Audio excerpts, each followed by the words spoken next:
Bonjour à vous et bienvenue dans cette astrologie de l'éternité. Donc, je suis Marilyn Durand et aujourd'hui, je vous parle de la nouvelle lune qui aura lieu entre le 2 et le 3 septembre, pendant la nuit, vers 2 heures du matin.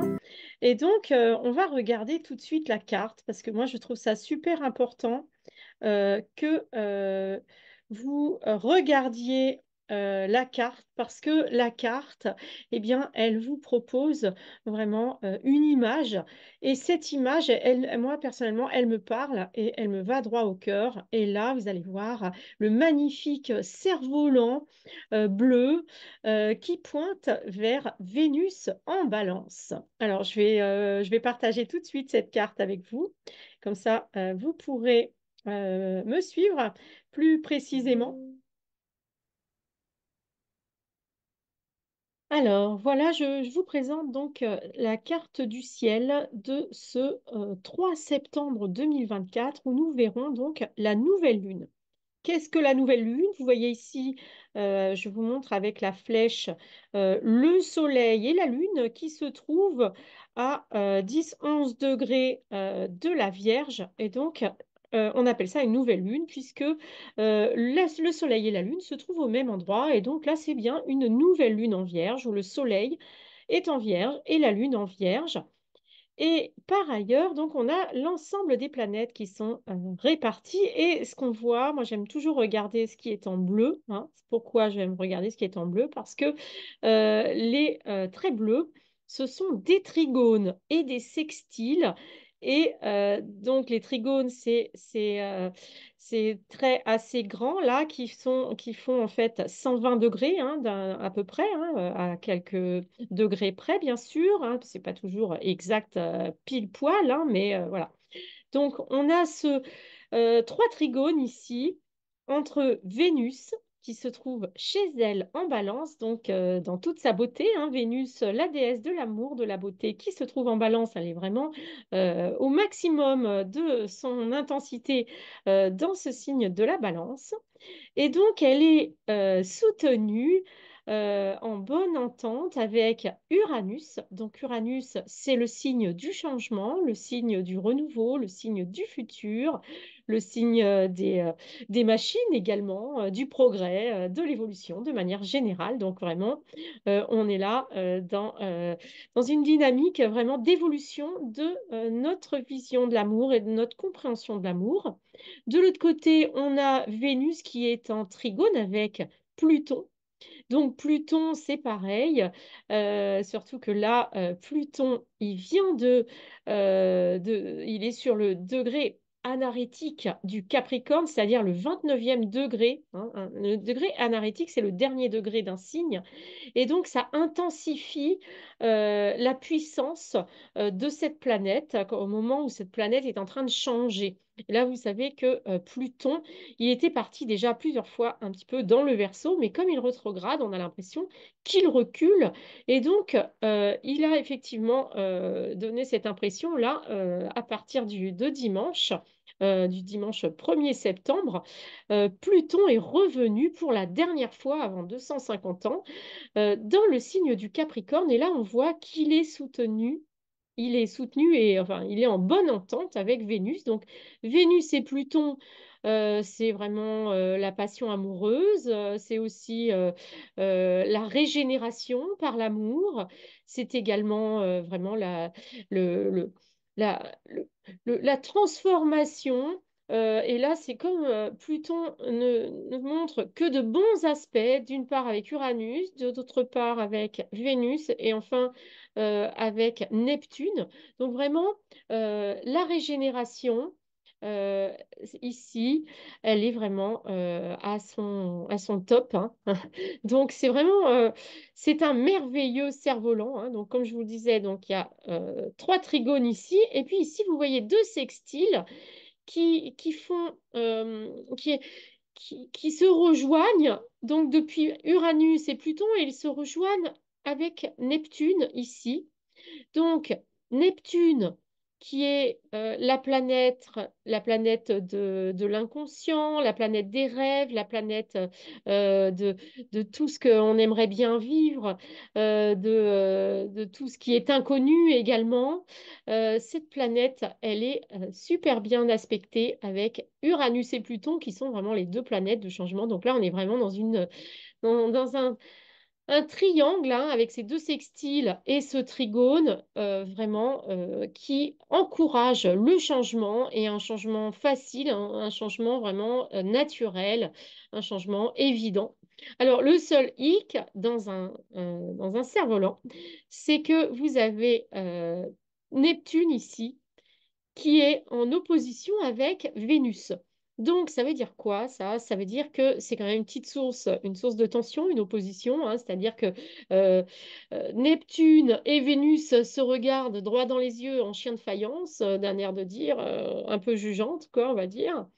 Donc Vénus, ici, eh bien, face à ce Neptune qui lui montre l'inconnu et l'inconscient, bah, elle perd un petit peu, elle est un peu désillusionnée, mais vous voyez, moi ce que j'entends vraiment, vu que tous les bons aspects qu'il y a autour dans ce cerf-volant, hein, tous ces aspects qu'on voit en bleu, là, les trigones et les sextiles, eh bien, Vénus, même si elle est en train de perdre ses illusions, eh bien, elle en tire profit de ce changement d'illusion. Il y a un moment, ben voilà, il faut perdre un petit peu d'innocence pour évoluer, c'est-à-dire il faut se confronter à la réalité. Et donc, Vénus ici se confronte à la réalité. Euh, et donc, elle est soutenue vraiment magnifiquement. Donc, c'est vraiment le ciel là nous offre un beau cadeau, c'est-à-dire que le changement arrive dans notre énergie du cœur, dans l'ambiance vraiment de douceur, de beauté, de bienveillance que Vénus apporte. Et donc, on est invité à évoluer au niveau de l'amour, mais tout en harmonie, tout en acceptation de ce qui vient. Oui, il faut peut-être laisser derrière nous quelques illusions, mais voilà, c'est la vie. Et donc, pour moi, c'est vraiment très, très beau ce cerf-volant. Et donc, je vous invite vraiment à profiter de cette nouvelle lune pour vous recueillir sur votre vision de l'amour, pour voir ce que vous êtes en train de changer dans votre vision de l'amour. Est-ce que vous êtes en train voilà, de changer de niveau, c'est-à-dire est-ce que bah, voilà, vous aviez peut-être une image de votre amoureux ou votre amoureuse un petit peu fleur bleue édulcorée, maintenant vous commencez à le voir tel qu'il est, mais vous voyez sa lumière, sa grandeur, vous voyez tout le potentiel de cette nouvelle relation que vous allez pouvoir entretenir avec lui. Alors, ça peut vouloir dire, hein, avec Uranus, avec Pluton, la régénération, que vous changez aussi d'amoureux, mais voilà. En tout cas, sachez que on est vraiment dans la bienveillance. Alors, attention quand même, on a aussi on a donc l'opposition, comme je vous le disais. Non, je ne vous l'ai pas dit d'ailleurs. Il y a une opposition donc du Soleil et de la Lune en Vierge avec Saturne en face. Donc ça, c'est pareil, hein, c'est l'opposition, c'est chien de faïence, hein, ça veut dire que Saturne nous rappelle aussi à la réalité. En fait, c'est un peu le même message, hein, ces ces deux oppositions, que ce soit l'opposition Vénus. Neptune et l'opposition Soleil-Lune avec Saturne, c'est un peu le rappel de la réalité, hein. Bon, bah, il y a l'ambiance de la rentrée, il y a l'ambiance du travail, etc. Mais si vous voulez, en même temps, c'est de la conscientisation, hein, c'est de la manifestation de la réalité qui devient évidente. Donc, je pense que c'est important d'apprendre à ne pas vivre en dehors de la réalité, mais d'avoir les pieds sur terre. Et pour moi, ces deux oppositions nous obligent un peu à avoir les pieds sur terre, sans compter qu'on a là, dans l'opposition euh, de Neptune et de Vénus, on a un carré, les deux planètes sont au carré de Mars. Donc Mars nous donne quand même beaucoup d'énergie, vraiment. On est un peu obligé en fait de regarder la réalité en face à partir de cette nouvelle lune, mais autant le faire avec le sourire, hein, en sachant donc que nous sommes soutenus par toutes les grosses planètes, là, Pluton et Uranus en particulier, mais également ici on voit que Mars est soutenu par Mercure qui est arrivé en Lion. Mercure en Lion, eh bien, Mercure en Lion, c'est l'intelligence qui est rayonnante. On va vraiment avoir des capacités chevaleresques d'intelligence. Et d'ailleurs, c'est une intelligence, si vous voulez, qui est lumineuse et bienveillante. Et c'est une intelligence solaire, hein, Mercure en Lion. Et donc, même si parfois, comme je vous le disais, le lion peut être un peu têtu, borné et imposer un petit peu sa vérité, bah voilà, avec Mars ici, c'est un soutien voilà, qui est lumineux. C'est ça qui est important là dans cette carte du ciel, c'est que les sources de tension, elles sont vraiment, euh, il y a un baume dessus avec tous ces sextiles et ces trigones qui soutiennent. On est aidé. On est obligé d'évoluer, on est obligé de regarder la réalité en face telle qu'elle est, mais on est soutenu par la lumière, on entrevoit le futur avec Uranus et Pluton qui nous montrent vraiment, qui nous donne confiance, qui nous dit, allez, on y va, ne t'inquiète pas, on est sur le bon chemin, on va vers un futur lumineux, on y va vers ce monde de l'ère du Verseau dont on nous parle depuis tant d'années, tant de décennies, j'ai envie de dire. Moi, j'ai toujours entendu parler de ça depuis que j'ai 15 ans, donc... voilà, on y arrive là. Pluton arrive en Verseau et puis on a déjà Jupiter en Gémeaux. On est dans une ambiance, on va dire, éthérée hein, qui est en train de s'approcher, c'est-à-dire on va vers vraiment un nouveau monde. Et donc, bah, il faut l'accepter et il faut s'y adapter. Et donc, il faut en profiter aussi parce qu'il y a plein de bienfaits qui arrivent dans ce futur. Et donc, par exemple, là, ce qu'on nous dit, hein, c'est que, il y a beaucoup de lumière avec Mercure en Lion. Alors, Mercure en Lion est quand même au carré d'Uranus, hein, ça veut dire que c'est ce côté têtu, là, ce côté où il peut y avoir un petit peu des désaccords, des conflits.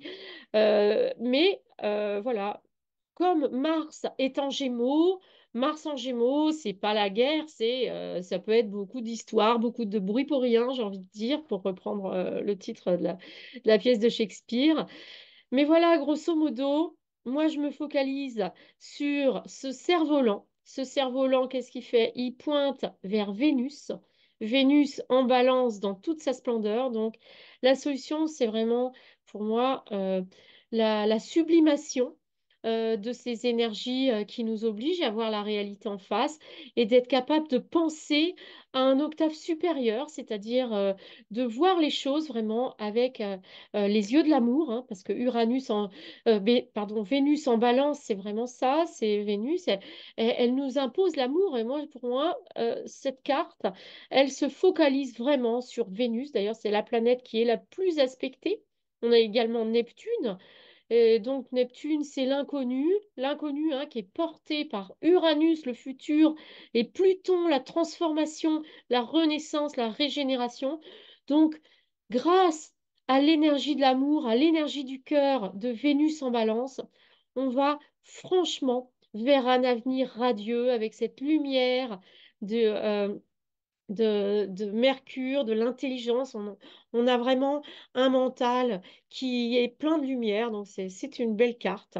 On peut aussi parler de Jupiter. Je ne vous ai pas encore parlé de Jupiter. Jupiter en Gémeaux, donc lui, il est un petit peu fâché avec Saturne. Alors ça veut dire quoi? Bah, Saturne, hein, c'est le principe de la réalité et du temps, c'est le maître du temps. Tandis que Jupiter, bah, il a tendance vraiment à, à- à être parfois dans un excès d'enthousiasme, un excès de parole, un excès de tout. Hein. Jupiter, c'est l'expansion, l'expansion. Donc là, on n'est pas dans cette dynamique d'expansion à ce point-là parce que bah, il y a Saturne qui nous freine ici, hein, et on est également Soleil et Lune en Vierge. C'est pas l'expansion, la Vierge, c'est au contraire les choses mesurables, les choses bien comme il faut, bien dans la réalité. Donc, il faut garder les pieds sur terre dans cette nouvelle lune. Mais si on garde les pieds sur terre et puis que notre enthousiasme, on l'utilise avec douceur, sagesse, sans foncer dans les brancards, hein, parce que vous savez que Jupiter, parfois, c'est un petit peu rude, un peu autoritaire, un peu trop d'énergie, hein. Jupiter, c'est le maître des éclairs et de l'orage. Donc voilà, il suffit, si vous voulez, d'être un petit peu raisonné, un petit peu calme. Moi, je pense que la douceur de Vénus, c'est vraiment la bonne solution. La douceur, la beauté de Vénus. Chercher vraiment à arrondir les angles, à être conciliant, à être dans l'harmonie. Voilà, mais on a tout pour le faire, donc c'est pour moi vraiment une belle, belle, belle nouvelle lune, un nouveau départ, plein de promesses cette rentrée, même s'il y a des conflits, des discussions, mais j'ai envie de dire, euh, vu la configuration, Mars, il n'est qu'en Gémeaux et tout, c'est des conflits verbaux, c'est vraiment des grandes discussions qui sont nécessaires vraiment à l'évolution ensemble. Donc au niveau de la démocratie, mais également au niveau de la discussion dans les couples, dans les familles, on est vraiment là dans l'évolution, la paix, la douceur, mais avec ce principe de réalité qui nous est imposé. Donc, on n'est pas en train de s'échapper dans des paradis artificiels. On a les pieds sur terre, mais on avance et on avance vraiment dans l'énergie du cœur, l'énergie de l'amour. Et donc, c'est juste merveilleux. Donc, je suis vraiment ravie de vous présenter cette nouvelle lune en Vierge. Encore une fois, n'oubliez pas d'aller voir également mes vidéos 88 euh, jours pour créer une pensée infinie parce que vraiment, ça va ensemble avec l'astrologie, comme je le disais dans ma dernière vidéo des- de pensée infinie.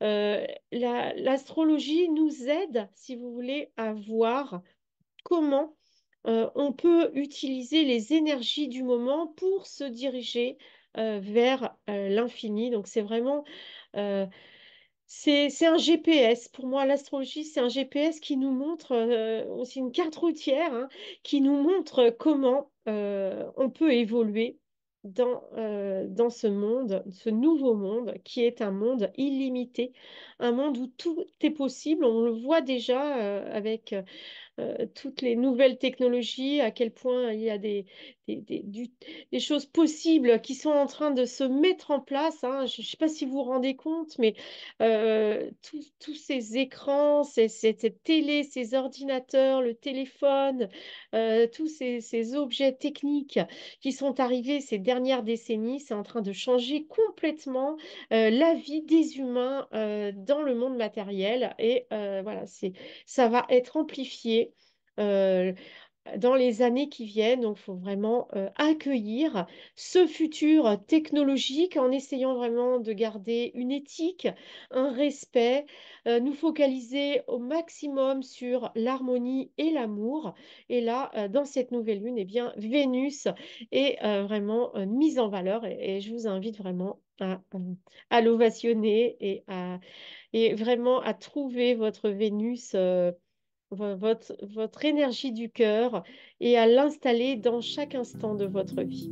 À très bientôt pour la pleine lune.